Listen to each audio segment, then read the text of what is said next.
कमरे में खिड़कियां बंद करके मोहित आराम से बैठा हुआ था। गलती से अंदर से दरवाजे की कुंडी लगाना भूल गया था। अचानक उसकी चाची अंदर आ गई। सामने का सीन देखकर वह तुरंत बाहर भाग गई, लेकिन उसने अपना काम रोकना जरूरी नहीं समझा। जब वह बाहर आया तो उसकी चाची बोली, क्यों मोहित, अंदर क्या कर रहे थे? उसने कहा, चाची आपको तो सब पता ही है, अब मेरे मुंह से क्या सुनना चाहती हैं? तभी चाची बोली, ठीक है, लेकिन तुम्हें अपना काम बंद करना चाहिए था। तभी उसने कहा, चाची मुझे क्या पता था कि आप उसी वक्त कमरे में आ जाओगी, वैसे भी मैं कुछ गलत कर नहीं रहा था। तभी चाची बोली, वह बात नहीं है, लेकिन फिर भी जानते ही हो कि जब भी कोई उस काम को करते हुए देख लेता है तो उसका मन भी वही करने का होने लगने लगता है। तभी मोहित ने कहा, तो चाची आप भी आ जाया करो। तो चाची ने कहा, मन तो मेरा भी बहुत कर रहा है, लेकिन तुम्हें तो पता ही है तुम्हारे चाचा कई दिनों से बाहर गए हुए हैं और मैं अकेले सब कैसे करूंगी? तभी मोहित बोला, चाची अगर आप बुरा न मानो तो मैं आपकी मदद कर दूंगा, मैं आपके साथ अच्छे से वह सब काम कर सकता हूँ। तभी चाची बोली, तेरा दिमाग खराब हो गया है। इससे पहले कि चाची और कुछ बोल पाती, मोहित तुरंत वहाँ से भाग गया। वैसे भी वह तो अपनी चाची के साथ बहुत पहले से ही वह काम करना चाहता था, लेकिन उसमें कहने की हिम्मत नहीं आ रही थी। लेकिन आज चाची ने उसे देख लिया था, इसलिए आज वह बात कहने का सही टाइम आ चुका था और सही माहौल भी था, इसलिए उसने अपनी बात कह दी। इससे उसे एक बात पता लग गई कि बात कहने का भी एक सही समय होता है और जब सही समय हो तब बात कर लेनी चाहिए, क्योंकि उस समय बात पूरी होने के ज्यादा चांस होते हैं। एक रात चाचा और चाची छत पर काम कर रहे थे, तब मोहित उन्हें यह सब करते हुए देख रहा था। उसने कुछ देर खड़े होकर देखा जैसे उसके सामने ही एक फिल्म चल रही हो। उसे चाचा चाची को देखकर बहुत एंजॉय आ रहा था। चाचा अपनी पूरी जान लगाकर काम कर रहा था। अभी मोहित की शादी नहीं हुई थी और वह 23 साल का था। उसकी चाची बहुत ही खूबसूरत और आकर्षक थी। वह हमेशा उसके साथ मजाक मस्ती करती रहती थी। चाची और उसके बीच एक अच्छी दोस्ती वाला रिश्ता था। जब चाची उसके घर में नई नई ब्याह के आई थी तो उन्हें बहुत घमंड था, और घमंड होना भी जरूरी था क्योंकि वह किसी हीरोइन से कम नहीं थी। चाची की लंबाई काफी थी और उनकी आंखें गोल और रंग गोरा था। साइज भी बहुत अच्छा था। जब भी वह मोहित की तरफ देखती थी तो उनकी निगाहें उसका सीना चीर कर रख देती थी, लेकिन जब भी वह कोई बात करता तो वह मुंह बनाने लगती। तभी से वह समझ गया था कि चाची के अंदर खूबसूरती का घमंड भरा हुआ है। मोहित के चाचा एक कंपनी में काम करते थे। जहां वह काम करते थे वह जगह उसके घर से 70 किलोमीटर दूर थी, इसलिए उन्हें वापस आते आते आधी रात हो जाया करती थी और कभी कभी तो वहीं नहीं आते थे और कई कई दिन तक वहीं रुक जाते थे, क्योंकि रोजाना आना जाना काफी मुश्किल हो जाता था। जब चाचा घर नहीं आते थे तो चाची अपने कमरे में अकेली रहती थी। मोहित ने चाची को कई बार अकेले तड़पते देखा था और उन्हें देखकर वह महसूस करता था कि चाचा आधी रात घर आते हैं, कभी काम करते होंगे और कभी नहीं। चाची को जितने प्यार की जरूरत है चाचा उतना प्यार चाची को दे ही नहीं पा रहे हैं। ये बात उसे अच्छी तरह से समझ आ गई थी। एक दिन सुबह मोहित ने देखा कि चाची काफी उदास लग रही थी। फिर उसने उनसे पूछा, चाची क्या हुआ, आप इतनी उदास क्यों हो? तभी चाची बोली, मेरी तबीयत ठीक नहीं है। फिर मोहित ने उनके लिए मेडिकल से दवा लाया। दवा खाकर चाची अपने रूम में चली गई। फिर वह थोड़ी देर बाद उनकी तबीयत के बारे में पूछने उनके कमरे में गया तो उन्हें काफी बुखार था। तभी उसने कहा, चाची आज चाचा घर आएंगे या नहीं? तब उसकी चाची बोली, वह ऑफिस के काम से कुछ दिनों के लिए बाहर गए हुए हैं। तभी मोहित ने सोचा, अब क्या किया जाए, चाची की हालत तो बिगड़ती जा रही है। उसे याद आया कि उसके एक दोस्त के पापा डॉक्टर हैं। उसने तुरंत अपने दोस्त को फोन किया और कहा, भाई तुझे एक काम करना है। तो वह बोला, हाँ भाई बताओ क्या काम है? तब उसने कहा, तू भाई बताओ क्या काम है? तब उसने कहा, तू जल्दी से अपने पापा को मेरे घर पर भेज दे, मेरी चाची की तबीयत बहुत बिगड़ रही है। तभी वह बोला, ठीक है भाई मैं अभी भेज रहा हूँ। फिर थोड़ी देर बाद डॉक्टर साहब आ गए। फिर डॉक्टर ने चाची को एक इंजेक्शन लगाया और कुछ दवाइयाँ लिख कर दी। फिर करीब एक, चाची जब आप पहली बार इस घर में आई थी तब से ही आप मुझे बहुत पसंद हो। तभी चाची मुस्कुराकर बोली, अच्छा जी तो फिर बताओ क्या करें? तो मोहित बोला, चाची मैं तुम्हारे साथ एक बार। चाची बोली, मोहित लेकिन यह कैसे हो सकता है? अगर यह बात तुम्हारे चाचा को पता लग गई तो वह मुझे नहीं छोड़ेंगे। फिर मोहित ने कहा, चाची हम लोग घर वालों की नजर से छुप कर काम करेंगे। फिर चाची बोली, नहीं मैं तुम्हारे साथ वह सब नहीं सकती। फिर मोहित ने कहा, चाची मैं आपसे वादा करता हूँ कि यह बात हम दोनों के अलावा घर के किसी भी तीसरे व्यक्ति को नहीं पता चलेगी। फिर चाची बोली, लेकिन मोहित मैं तुम्हारी चाची हूँ। फिर मोहित बोला, तो क्या हुआ, हम कुछ गलत थोड़ी कर रहे हैं? तभी चाची बोली, तू तो जानता ही है तेरे चाचा तो आधी रात को घर आते हैं, वो भी थक हार कर। कभी कभी वो मुझे खुश करते हैं। तभी मोहित बोला, मुझे चाचा के बारे में सब कुछ पता है और मैं यह भी जानता हूँ, बस आप खुश रहने का दिखावा करती हैं। और यह सुनते ही चाची का चेहरा उतर गया और चाची का उतरा हुआ चेहरा देखकर मोहित को सच का पता लग गया। तभी चाची बोली, मोहित तुम सही कह रहे हो, बस टाइम पास ही हो रहा है। मैं तुम्हारे चाचा के साथ खुश नहीं हूँ। तुम्हारे चाचा बस यही बहाना बनाकर जल्दी सो जाते हैं कि बहुत दूर से चलकर आ रहा हूँ, अब मैं थक गया हूँ और मुझे नींद आ रही है। अब तुम ही बताओ, रोज रोज तो मैं उन्हें खुश करने के लिए फोर्स नहीं कर सकती। उन्हें खुद से भी सोचना चाहिए कि वह मेरा भी ख्याल रखें। वह तो बस सब प्यार करते हैं जब उनका अपना मूड होता है। उन्हें मेरी जरा भी फिक्र नहीं होती कि कब मेरा मूड है या नहीं, वह तो बस अपना ही देखते हैं। इन बातों को सुनकर मोहित चौंक गया और बोला, चाची तभी तो मैं आपकी इतनी फिक्र करता हूँ और तभी तो मैं कह रहा हूँ कि मैं आपको खुश कर सकता हूँ। चाची मैं आपकी हर एक फीलिंग और दर्द को समझता हूँ। तभी चाची ने उसका हाथ पकड़कर कसकर दबाते हुए कहा, कहा। और जब चाची ने उसका हाथ दबाया तो उसे पता लग गया कि चाची अंदर ही अंदर कितनी तड़प रही हैं। फिर चाची ने कहा, मोहित तुम मेरी इतनी फीलिंग समझते हो, तुम कितने समझदार हो गए हो, लेकिन मैंने तो कभी तुम्हारी तरफ ध्यान ही नहीं दिया। मोहित कहा, हाँ चाची, मैं आपको पूरी तरह समझता हूँ। तभी चाची ने कहा, चल मैं सोच कर बताती हूँ, और अपने कमरे में चली गई। जिस तरह से चाची अपने कमरे में गई वह उसे पसंद नहीं आया। उसका मूड खराब हो गया और वह सोचने लगा था कि अभी तो कुछ भी नहीं हो सकता। अगले दिन वह सुबह बाथरूम में नहाकर बाहर निकला। तभी उसी समय चाची भी आ गई और बोली, आज बड़ा स्मार्ट लग रहा है। मोहित ने कुछ नहीं कहा और अपने कमरे में चला गया क्योंकि वह चाची से नाराज था। थोड़ी देर बाद चाची मोहित के कमरे में आई और बोली, क्या हुआ, क्या तुम मुझसे नाराज हो? मोहित कहा, आप मेरे कमरे से जाएं और अपना काम करें, मैं आपसे कोई बात नहीं करना चाहता। और फिर वह अपने काम के लिए बाहर चला गया। जब वह शाम को घर वापस लौटा तो देखा कि चाचा भी घर आ चुके हैं। अब उसका मूड और भी ज्यादा खराब हो गया क्योंकि अब तो उसका सपना सपना बनकर ही रह जाएगा। चाचा ने उसे देखकर कहा, मोहित ठीक हो? तो उसने कहा, हाँ ठीक हूँ। फिर वह अपने कमरे में चला गया और फिर थोड़ी देर बाद चाचा ने उसे बुलाया और बोले, मोहित आजा खाना खा ले। फिर हम सब बैठकर खाना खाने लगे। मोहित चाची की तरफ नजर चला रहा था और चाची भी उसे देखकर मुस्कुराने लगी और धीरे से चुप रहने का इशारा करने लगी। चाचा ने मोहित से पहले खाना खा लिया और फिर बाहर चले गए, लेकिन मोहित धीरे धीरे खाना खा रहा था। चाची उसके पास आकर बोली, क्या बात है मोहित, मुझसे नाराज हो? तभी मोहित ने कहा, हाँ। फिर वह बोली, तुम मेरी बात क्यों नहीं समझ रहे हो, ये गलत है। फिर मोहित ने कहा, इसमें गलत क्या है? तभी चाची बोली, तुम अपने कमरे में खाना खाकर जाओ और सो जाओ। फिर मोहित ने कहा, मैं सो या नहीं, आपको इससे क्या? और फिर उसने कहा, मैं आज रात पर ही बैठा रहूंगा। यह कहकर वह अपने कमरे में चला गया। उसने अपने में ठान लिया था कि अब चाहे कुछ भी हो जाए, एक बार तो अपना सपना पूरा करके ही रहेगा। फिर जब सब लोग सो गए, मोहित ने अपने कमरे का दरवाजा इसलिए खोला कि चाची को पता लग जाए कि वह छत पर जा रहा है। फिर वह छत पर चला गया और वहां 2 मिनट तक बैठा रहा। तभी उसे पायल की आवाज सुनाई दी। उसने पीछे मुड़कर देखा तो चाची छत पर आ रही थी। वह उसके पास आकर बैठ गई और बोली, तुम पागल हो गए हो, इतनी रात को छत पर क्या कर रहे हो? तब मोहित ने कहा, मेरी मर्जी, मैं वही करूंगा जो मेरा मन होगा, आप नीचे जाइए। तभी चाची ने उसका हाथ पकड़कर अपने हाथों में ले लिया और बोली, मोहित अंदर से तो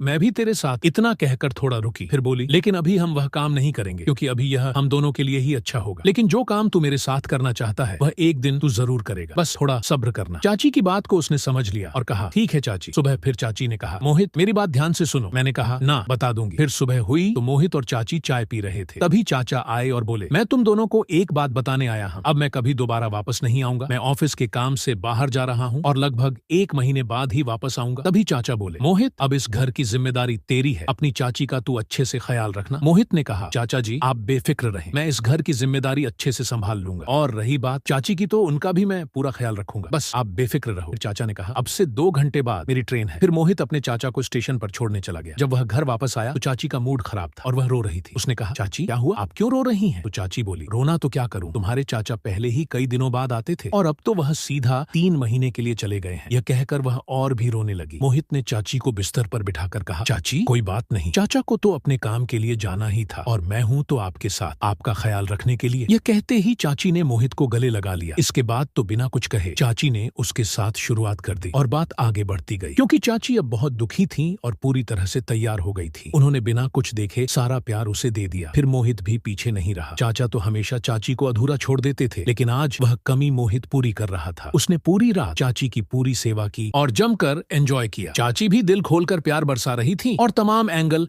बदल बदल कर फुल एंजॉय ले रही थी। फिर रात के करीब 3 बजे चुके थे और फिर कहीं जाकर वह दोनों सो गए। अगले दिन जब चाची उठी तो चाची के चेहरे से साफ झलक चल रहा था कि चाची सच में खुश हैं। इसके बाद चाची ने उसका हाथ पकड़कर कहा, मोहित जो खुशी तुमने मुझे दी है उसके लिए मैं तो नहीं जानती कब से तुम तड़प रही थी। फिर मोहित ने कहा, आप तो मेरी बात ही नहीं मान रही थी और आज देखो आपके चेहरे की खुशी बता रही है कि आप अंदर से कितनी खुश हैं। इसके बाद चाची ने उसे गले लगाकर बोला, थैंक यू मेरे मोहित। उस दिन के बाद से मोहित ने अपनी चाची के कमरे में उनके साथ ही सोना शुरू कर दिया और अब वो दोनों रोजाना खुश रहने लगे। यह कहानी हमें हमारे एक दर्शक ने भेजी थी जिनके जीवन में यह घटना हो चुकी है और उन्होंने कहा था कि उनकी स्टोरी सभी दर्शकों को सुनाई जाए और उनके नाम गुप्त रखे जाएं। इसीलिए हमने यह स्टोरी आप सभी लोगों के बीच प्रस्तुत की है। अगर आपके पास भी कोई ऐसी कहानी है और आप उसे लोगों से शेयर करना चाहते हैं तो आप हमें भेज सकते हैं। हम आपकी कहानी को अपने चैनल के माध्यम से अपने दर्शकों को सुना सकते हैं। अगर कहानी आपको पसंद आई हो तो अपने दोस्तों और रिश्तेदारों को भी भेज दीजिए। जाते जाते वीडियो को लाइक कर दीजिए। इस कहानी को सुनाने का उद्देश्य किसी के दिल को ठेस पहुंचाना नहीं है, किसी की भावनाओं को ठेस पहुंचाना नहीं है, किसी भी प्रकार की अनैतिकता या अश्लीलता को बढ़ावा देना नहीं है। इस कहानी का उद्देश्य समाज में हो रहे इस प्रकार के मुद्दों के प्रति जागरूकता लाना है। हम इस कहानी के माध्यम से